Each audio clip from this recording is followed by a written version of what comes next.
ময়মনসিংহের বালুকা উপজেলা জাতীয় পার্টির ৩ শতাধিক নেতাকর্মী নিয়ে আনুষ্ঠানিকভাবে বাংলাদেশ জাতীয়তাবাদী দল বিএনপিতে যোগদান করেছেন। বুধবার সন্ধ্যায় বিএনপির মনোনীত প্রার্থী উপজেলা বিএনপির আহ্বায়ক ফখরুদ্দিন আহমেদ বাচ্চুর কাছে পাইলট স্কুল সংলগ্ন ব্যক্তিগত কার্যালয়ে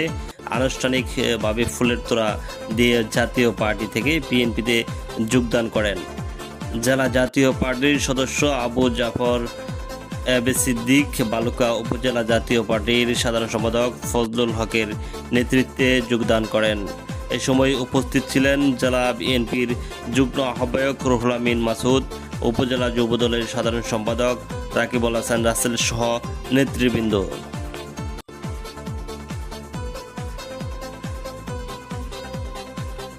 বালুকা উপজেলার এবং ময়মনসিংহ জেলার নেতা জনাব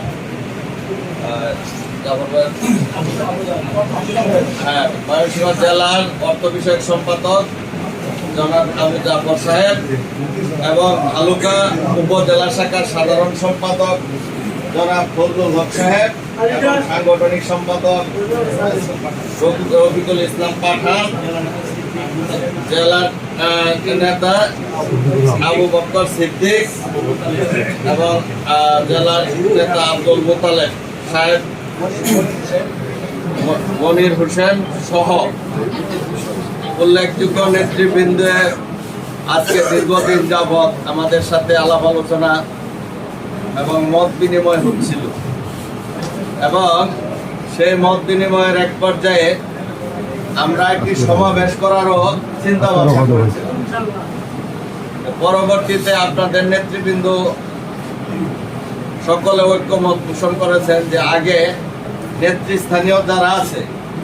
তাদেরকে আমরা আগে যোগদান করাই নেই, তারপরে না হয় আমরা সমাবেশ করব। এই তো সেই লক্ষ্যে আজকে আমাদের জাফর ভাই, ফজলু ভাই, রফিকুল ভাই, সিদ্দিক ভাই সহ আজকে সকলেই প্রত্যেকটা ইউনিয়নের নেতৃবৃন্দ এখানে উপস্থিত হয়ে তারা জাতীয়তাবাদী দলকে ভালোবেসে, ধানের শীষকে ভালোবেসে এবং জাতীয়তাবাদী দলের এই বালুকা থানা শাখার সাবেক সভাপতি বর্তমান আহ্বায়ক আমাকে পছন্দ করে আপনারা জাতীয়তাবাদী দলে যোগদান এবং জাতীয়তাবাদী দলের কার্যক্রমে অংশগ্রহণ করার যে ইচ্ছা পোষণ করেছেন